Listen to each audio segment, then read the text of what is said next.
নমস্কার বন্ধুরা, নবরত্ন হেসেলে আপনাদের সবাইকে স্বাগত। আজকের আমি আপনাদের সঙ্গে আমের দুটি রেসিপি শেয়ার করব। আজকের আমি আপনাদের সঙ্গে একটি মিষ্টির আচার আর একটি টক ঝাল মিষ্টি এই দুটি আচারের রেসিপি শেয়ার করব। তো চলুন এটি কীভাবে বানাতে হয় সেটি দেখে নেওয়া যাক। এখানে আমি 4টে আম নিয়ে নিয়েছি আর আমটা আগে থেকে ধুয়ে রেখে দিয়েছিলাম। এবার আমের ছালগুলোকে ছাড়িয়ে নিতে হবে।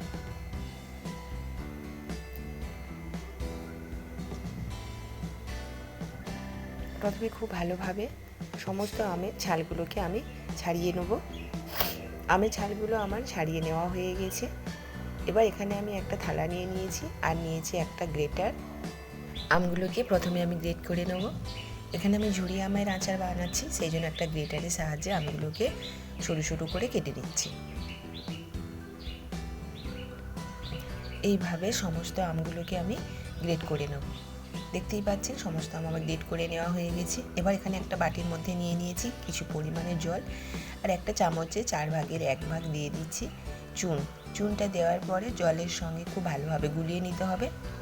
এবার যে আমটাকে গ্রেট করে রেখেছিলাম সেই আমের হাফ আমটা আমি এইভাবে চুন জলে ভিজিয়ে রেখে দেবো 2 ঘন্টার জন্য। যেই আমটা দিয়ে মিষ্টি আচার বানাবো সেই আমটাই আমি ভিজিয়ে রেখে দিয়েছি। এখানে কড়া বসিয়ে দিয়েছি। কড়াটা গরম হয়ে যাওয়ার পর দিয়ে দিয়েছি 3টে শুকনো লঙ্কা। লঙ্কাটা একটু ভেজে নেওয়ার পর দিয়ে দিচ্ছি জিরে, ধনে, পানমৌরি আর অল্প একটু মেথি। এবার সমস্ত উপকরণ একটু ভালো করে ভেজে নিতে হবে যতক্ষণ না পর্যন্ত ভাজার একটা স্মেল বার হচ্ছে। মশলাটা আমার ভেজে নেওয়া হয়ে গেছে। এবার একটু ঠান্ডা করে আমি মশলাটাকে গুঁড়ো করে নেব। ঝাল আচার বানানোর জন্য যে আমি আমটা রেখে দিয়েছিলাম সেই আমটা আমি কড়ার মধ্যে দিয়ে দিয়েছি। আর এখানে আমি তেল ছাড়াই আচারটা বানাবো, সেই জন্য এখানে কোনো তেল দিচ্ছি না। আর দিয়ে দিয়েছি পরিমাণ মতো মিষ্টিটা দেওয়ার পর গ্যাসের ফ্লেমটা একটু হাইতে রেখে 2-3 মিনিট নাড়াচাড়া করে নেব। দেখতেই পাচ্ছেন চিনিটা খুব ভালোভাবে মেল্ট হয়ে গেছে, তার জন্য আম থেকে জল ছাড়তে শুরু করেছে। এবার এর মধ্যে দিচ্ছি পরিমাণ মতো লবণ আর অল্প একটু হলুদ দিয়ে খুব ভালোভাবে নাড়াচাড়া করে নিতে হবে। আমটার সঙ্গে লবণ আর হলুদটা খুব ভালোভাবে মিশিয়ে নেব।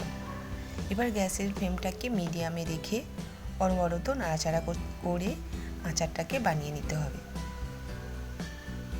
আর চিনির যে রসটা বেরিয়েছে আমি পুরোপুরি এইভাবে নাড়াচাড়া করে শুকনো করে নেব।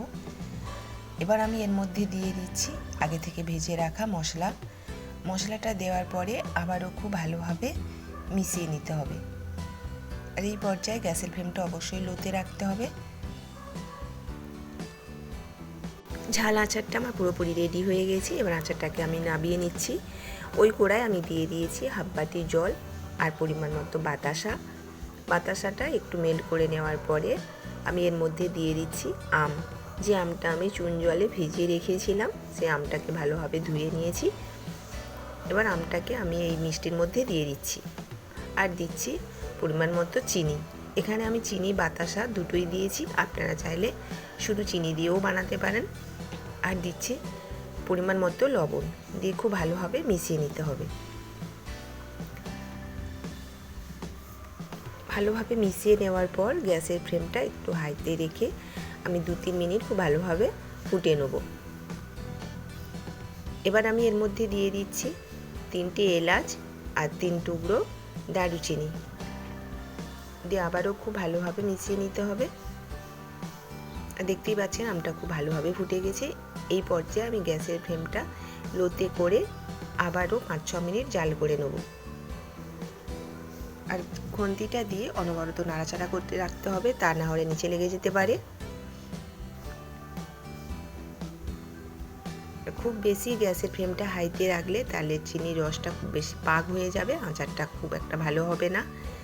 গ্যাসের ফ্লেমটা লোতে রেখে একটু সময় নিয়েই জাল করে নিতে হবে। আর আম দেখতেই পাচ্ছেন যেভাবে আমি গ্রেট করে নিয়েছিলাম সেই একই রকমই আছে।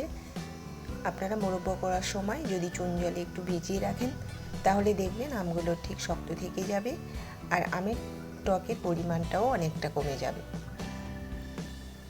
আমি এইভাবে নাড়াচাড়া করে আবারও 2-3 মিনিট জাল করে নিচ্ছি।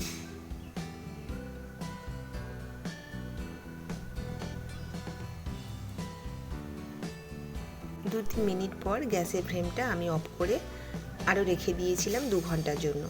2 ঘন্টা পরে দেখুন চিনির রসটা অনেকটা শুকনো হয়ে গেছে।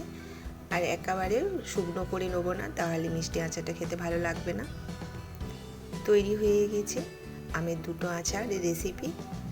আপনারা অবশ্যই রেসিপি দুটি একবার ট্রাই করবেন।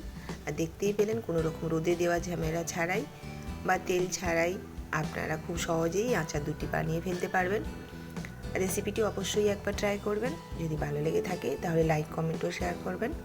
আরও নতুন নতুন রেসিপি পেতে আমার চ্যানেলটিকে প্লিজ সাবস্ক্রাইব করবেন। ধন্যবাদ।